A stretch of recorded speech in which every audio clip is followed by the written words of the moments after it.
என் பெயர் கார்த்திக். நான் தேனி மாவட்டத்தில் உள்ள ஒரு சிறிய கிராமத்தை சேர்ந்தவன்.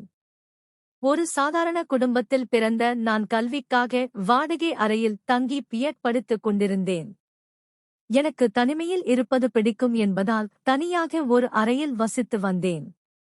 நான் குடியிருந்த அதே வீட்டில் இன்னொரு குடும்பமும் வாடகைக்கு இருந்தது. அதில் சாந்தி அக்கா என்பவர் இருந்தார். அவருக்கு சுமார் 35 வயது இருக்கும். பார்ப்பதற்கு என் அக்காவைப் போலவே அழகாகவும் கட்டுமஸ்தான உடலுடனும் இருந்தார்.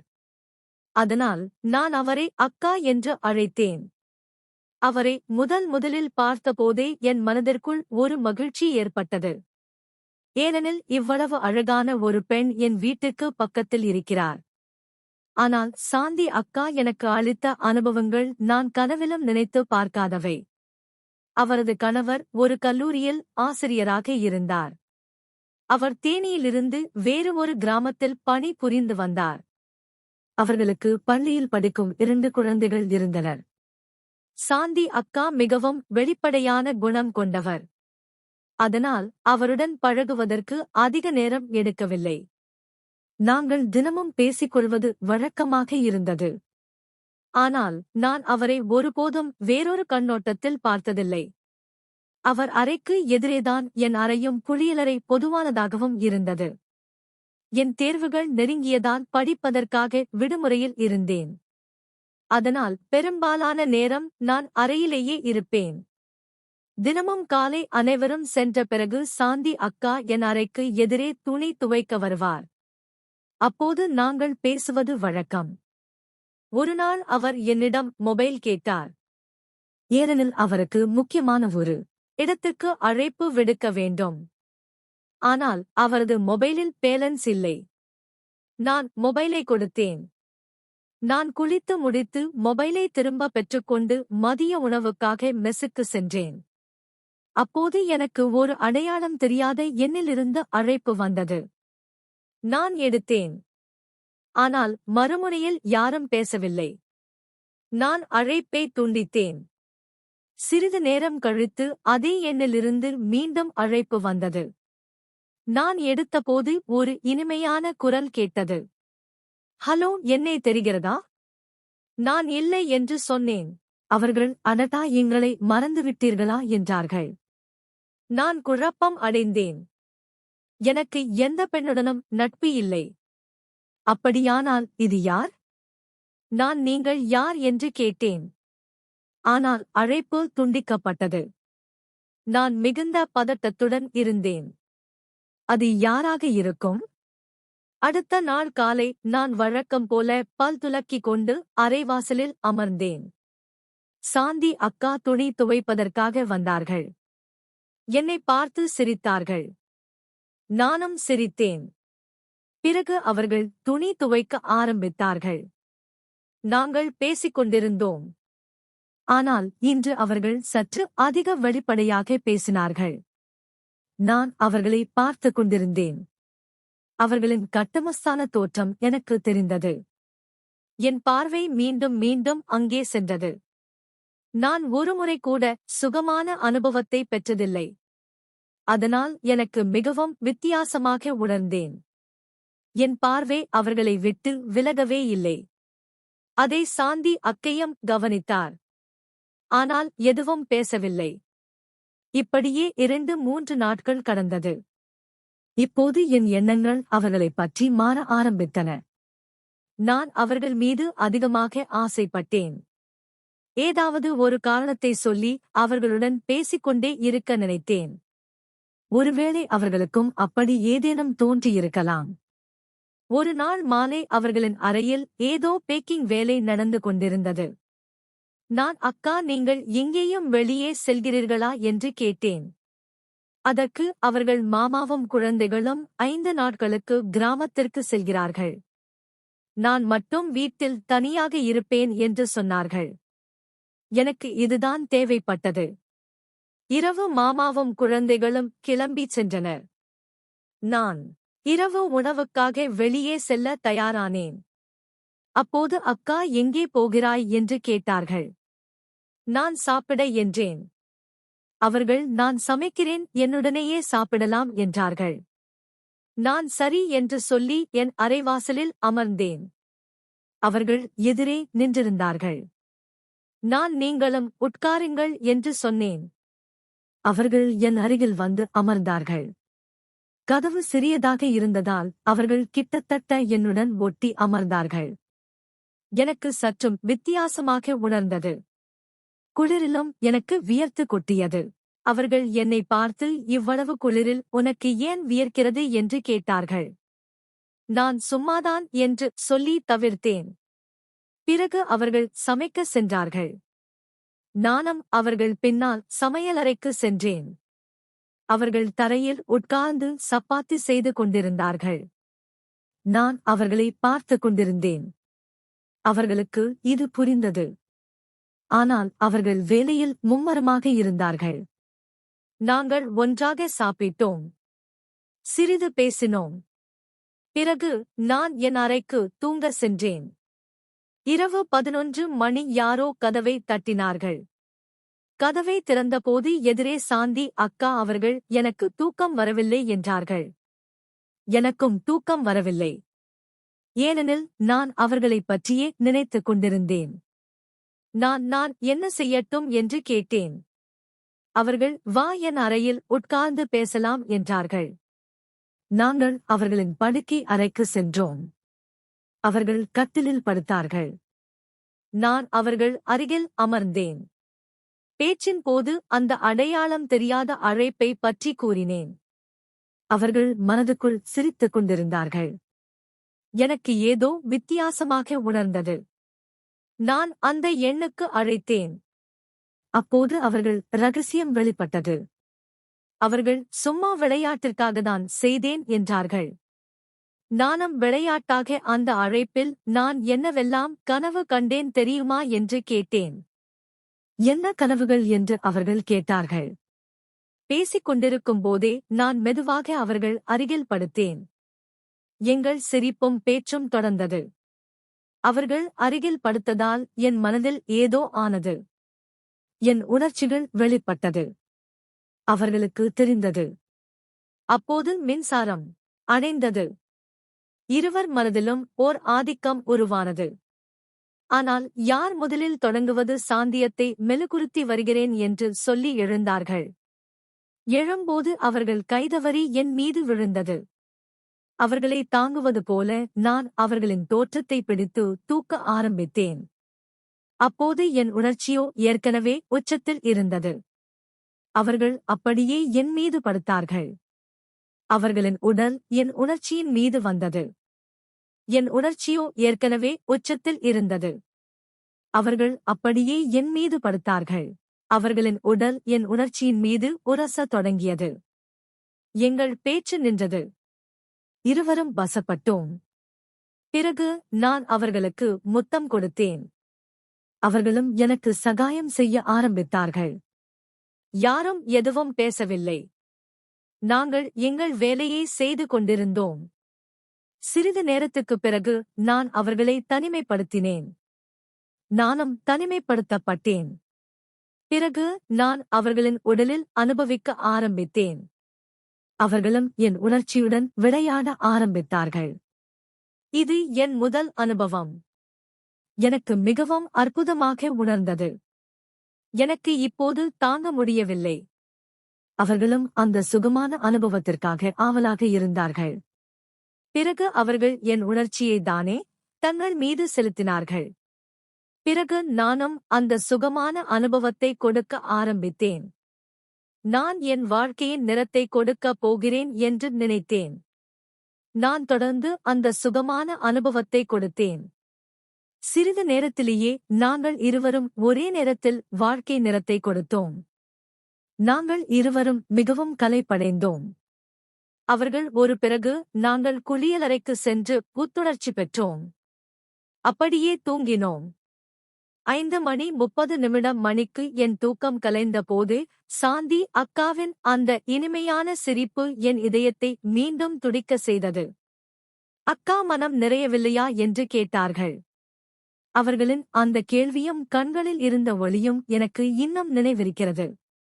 நான் சிரித்துக் கொண்டே சொர்க்கம் இப்போதானே கிடைத்தது, எப்படி நிறையும் என்றேன். அவர்கள் சிரித்து என்னை பார்த்து சரி, அப்படியானால் உன் சொர்க்கம் எவ்வளவு நீடிக்கும் என்று பார்ப்போம் என்றார்கள். அந்த காலையில் நாங்கள் மீண்டும் ஒருமுறை அனுபவத்தை பெற்றோம். அந்த சுகமான அனுபவம் மிகவும் தீவிரமாக இருந்தது. நான் என்னையே மறந்துவிட்டேன். சாந்தி அக்காவும் அந்த சந்தோஷத்தை முழுமையாக அனுபவித்தார்கள். நாங்கள் இருவரும் களைப்படைந்து கட்டிலில் படுத்தபோது நேரம் காலை 7 மணி. நான் என் அறைக்கு திரும்பினேன். மனதில் குழப்பம் இருந்தது. ஒருபுறம் இந்த புதிய அனுபவம் எனக்கு சந்தோஷத்தை கொடுத்தது. மறுபுறம் மனதில் கேள்விகள் எழுந்தன. சாந்தி அக்காவை போன்ற முதிர்ந்த அனுபவம் மிக்க வெளிப்படையான ஒருவருடன் என் இந்த உறவு எங்கே கொண்டு செல்லும்? ஆனால் நான் தீர்மானித்தேன், அதிகம் கூடாது. கிடைத்த ஒவ்வொரு நொடியையும் வாழ வேண்டும். நாள் முழுவதும் நான் படிப்பு என்ற பெயரில் அறையில் அமர்ந்திருந்தேன். ஆனால் என் கவனம் படிப்பில் செல்லவில்லை. சாந்தி அக்காவின் முகம், அவர்களின் சிரிப்பு, அவர்களின் அந்த கேள்விக்குரல் என் கண் முன்னிலிருந்து விலகவே இல்லை. மதியம் மெஸ்ஸுக்கு சென்றபோது எனக்கு அவர்களின் மெசேஜ் வந்தது. சாப்பிட்டாயா? என்னிடம் வா, நான் ஏதோ ஸ்பெஷலாக சமைத்திருக்கிறேன். நான் உடனே மெஸ்ஸிலிருந்து திரும்பி அவர்கள் அறைக்கு சென்றேன். அவர்கள் உண்மையிலேயே அருமையான சிக்கன் ஃப்ரை மற்றும் சப்பாத்திகள் செய்திருந்தார்கள். நாங்கள் ஒன்றாக சாப்பிட்டோம். சாப்பிடும்போது அவர்கள் தங்கள் வாழ்க்கையைப் பற்றி சொல்ல ஆரம்பித்தார்கள். திருமணம் ஆனபோது அவர்களுக்கு 18 வயதுதான். மாமாவின் குணம் மிகவும் அமைதியானது. ஆனால் அவருக்கு ஒரு விபத்து ஏற்பட்ட பிறகு அவர்களின் இல்லற வாழ்க்கை கிட்டத்தட்ட நின்றுவிட்டது. அப்போது சாந்தி அக்காவின் கண்களில் ஒருவிதமான சோகம் தெரிந்தது. நான் அவர்களின் கையை பிடித்து, அக்கா, நீங்கள் மிகவும் வலிமையானவர். இவ்வளவு கடினமான சூழ்நிலையிலும் நீங்கள் சிரிக்கிறீர்கள் என்றேன். அவர் சிரித்து, அட, வாழ்க்கை என்றால் அப்படித்தான் வாழ வேண்டும். இல்லையென்றால் அழுது கொண்டிருக்க வேண்டுமா என்றார்கள். ஆனால் அந்த சிரிப்பிற்கு பின்னால் ஒளிந்திருந்த அந்த சிறிய இயக்கத்தை நான் உணர்ந்தேன். அந்த கணத்தில் எனக்கு தோன்றியது, நான் அவர்களுக்கு வெறும் கவர்ச்சி அல்ல, அவர்களுக்கும் என் மீது ஏதோ உணர்வு ஏற்பட்டிருக்கிறது. மாலை நாங்கள் மீண்டும் அமர்ந்து பேசினோம். அவர்கள் தங்கள் கல்லூரி நினைவுகளைப் பற்றி சொன்னார்கள். அப்போது அவர்கள் மிகவும் தன்னம்பிக்கையுடன் இருந்தார்கள். அவர்களின் கிராமத்தில் பல இளைஞர்கள் அவர்கள் மீது ஆசை கொண்டிருந்தார்கள். ஆனால் நான் யாரையும் மதிக்கவில்லை என்று சொல்லி என்னை பார்த்து கண்ணடித்தார்கள். நான் சிரித்துக் கொண்டேன். அப்படியானால் எனக்கு மட்டும் ஏன் மதிப்பு கொடுத்தீர்கள் என்று கேட்டேன். அவர்கள் சத்தமாக சிரித்து, உன்னிடம் ஏதோ சிறப்பு இருக்கிறது.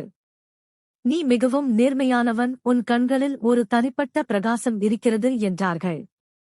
அந்த இரவும் நாங்கள் மீண்டும் சுகமாக அனுபவத்தை பெற்றோம். களைப்படைந்து அமைதியாக படுத்திருந்தோம். அவர்கள், உனக்கு தெரியுமா, இத்தனை வருடங்களாக நான் குடும்பத்திற்காக மட்டுமே வாழ்ந்தேன். ஆனால் உன்னுடன் கழிக்கும் இந்த சுகமான அனுபவம் எனக்காக வாழ கற்றுக் கொடுக்கிறது என்றார்கள். நான் எதுவும் பேசாமல் அவர்களை அணைத்துக் கொண்டு தூங்கினேன். அடுத்த நாள் காலையில் நான் சீக்கிரம் எழுந்தேன்.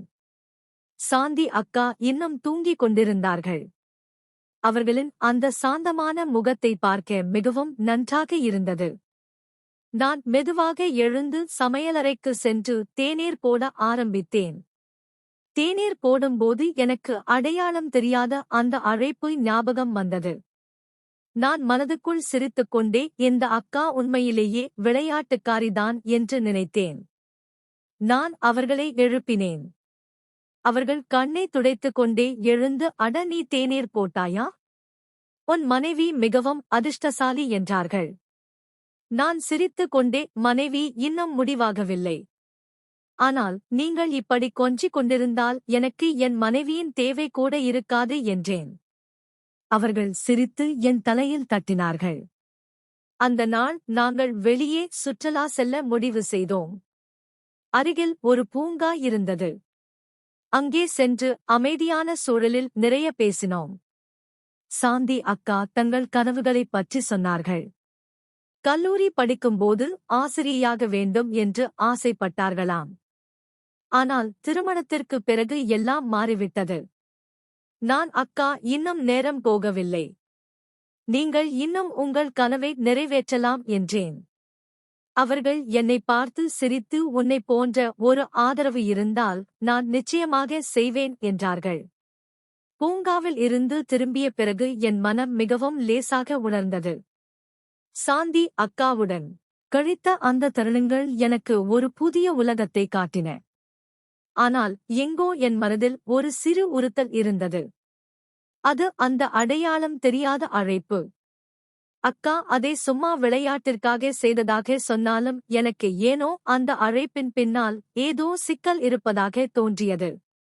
நான் என்னையே சமாதானப்படுத்தினேன். அதிகம் யோசிக்க வேண்டாம். அக்கா சொன்னதை நம்பு என்று. ஆனால் மனதில் இருந்த அந்த தவிப்பு நிற்கவில்லை. மாலை நாங்கள் அறைக்கு திரும்பினோம். சாந்தி அக்கா சமையலறையில் சமைக்க ஆரம்பித்தார்கள். நான் என் அறையில் படிப்பு என்ற பெயரில் அமர்ந்திருந்தேன். ஆனால் என் கவனம் செல்லவில்லை. என் கண் முன்னால் அக்காவின் முகம், அவர்களின் சிரிப்பு மற்றும் அந்த இரவின் நினைவுகள் மட்டுமே வந்தன. அப்போது என் போன் ஒலித்தது. திரையில் மீண்டும் அந்த அடையாளம் தெரியாத நான் ஒரு கணம் தடுமாறினேன். அக்கா விளையாட்டிற்காகத்தான் அழைத்ததாக சொன்னார்களே, அப்படியானால் இப்போது யார் அழைக்கிறார்கள்? நான் போனை எடுத்தேன்.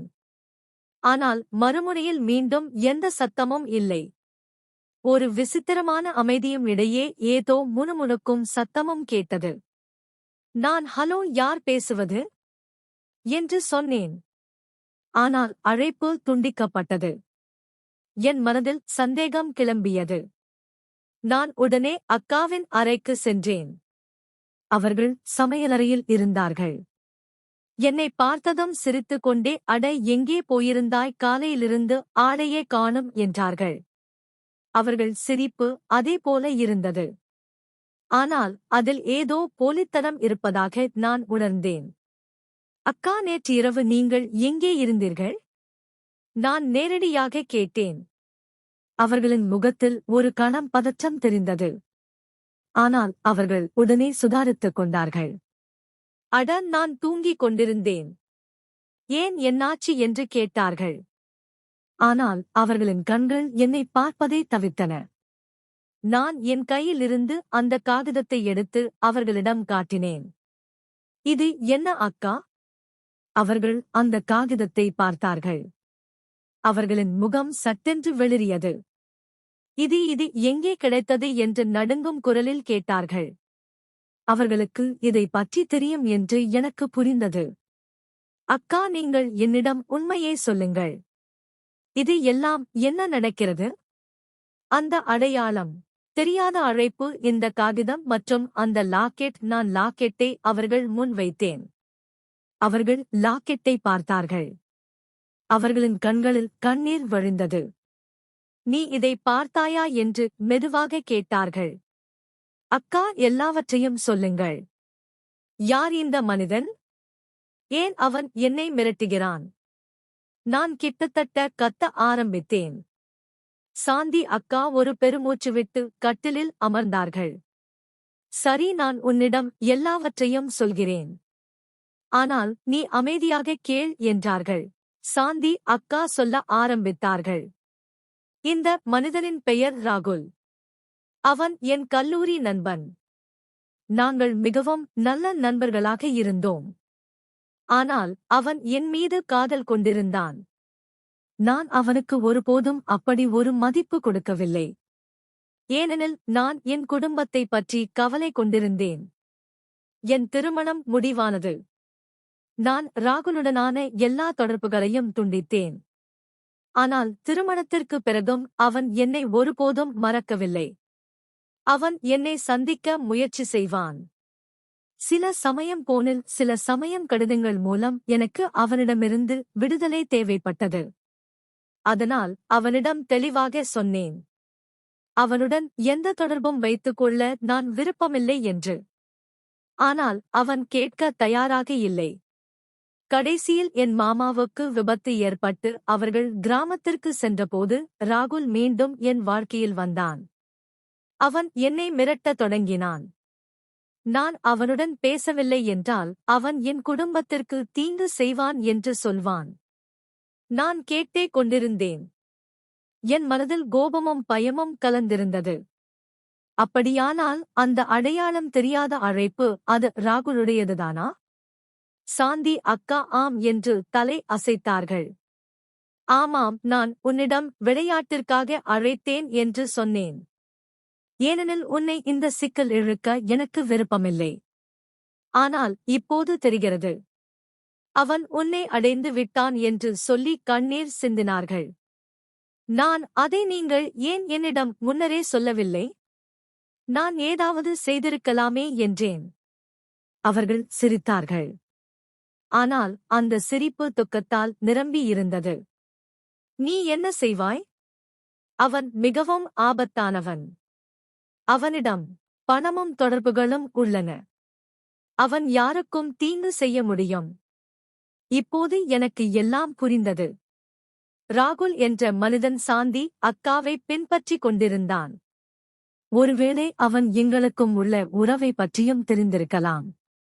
ஆனால் அவனுக்கு எப்படி தெரிந்தது? ஏன் அவன் என்னை மிரட்டினான்?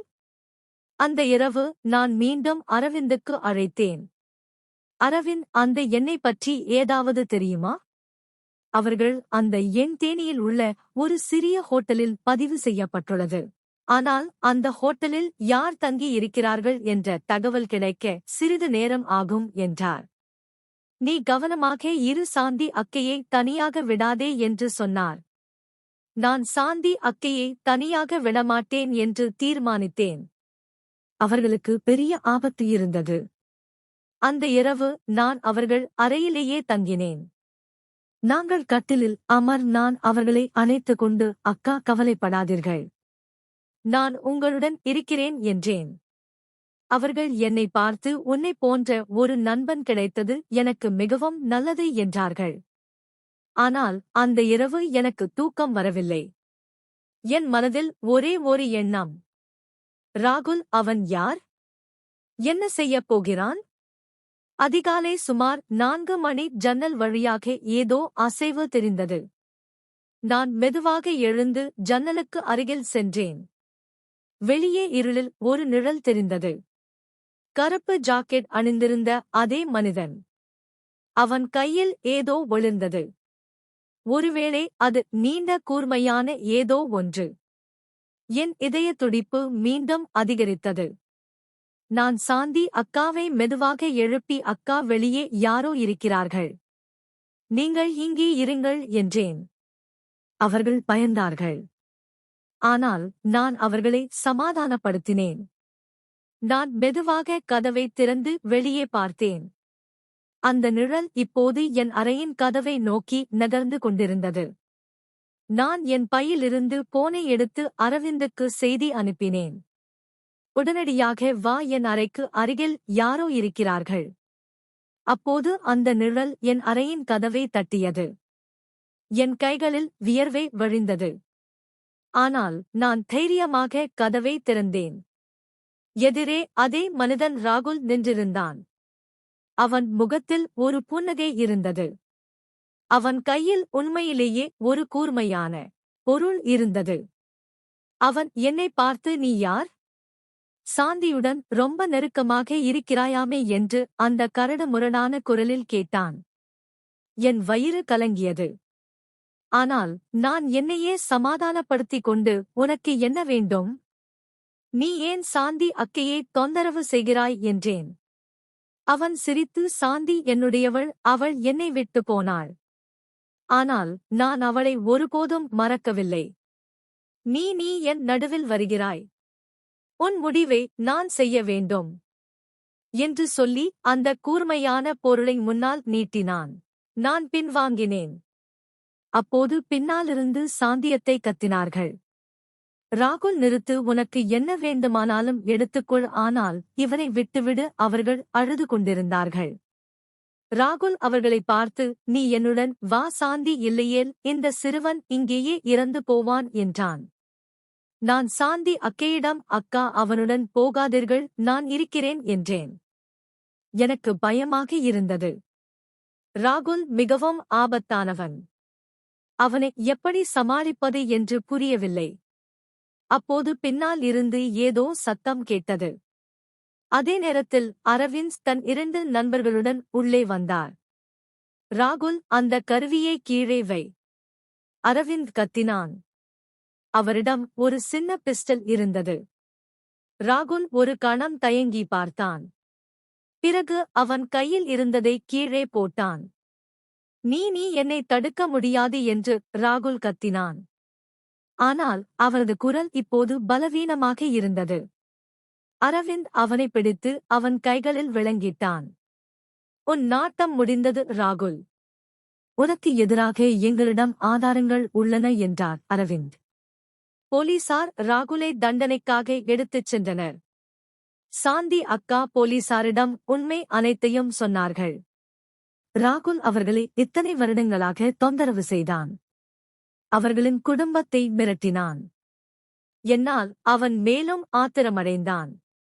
அரவிந்தன் உதவியுடன் போலீசார் ராகுலின் ஹோட்டல் அறையிலிருந்து மேலும் சில மிரட்டல் கடிதங்களையும் அவரது குற்ற செயல்களின் ஆதாரங்களையும் கைப்பற்றினர். சாந்தி அக்கா என்னிடம் உன்னால்தான் எனக்கு இந்த எல்லாவற்றில் இருந்தும் விடுதலை கிடைத்தது.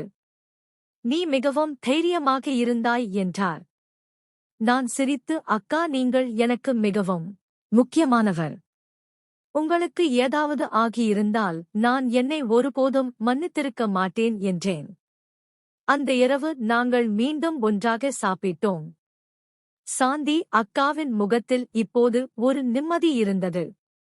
அவர்கள் இப்போது நான் என் கனவை நிறைவேற்றப் போகிறேன். ஆசிரியாக போகிறேன் என்றார். நான் அவர்களை ஊக்குவித்து அக்கா நீங்கள் எதையும் சாதிக்க முடியும்.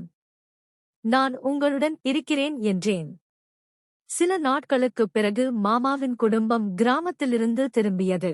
சாந்தி அக்கா அவர்களிடம் உண்மை அனைத்தையும் சொன்னார்கள். மாமா அவர்களை புரிந்து கொண்டார். என் பிஎட் படிப்பு முடிந்தது. நான் என் கிராமத்திற்கு திரும்பினேன். ஆனால் சாந்தி அக்காவுடனான என் உறவு தொடர்ந்தது. நாங்கள் போனில் பேசினோம்.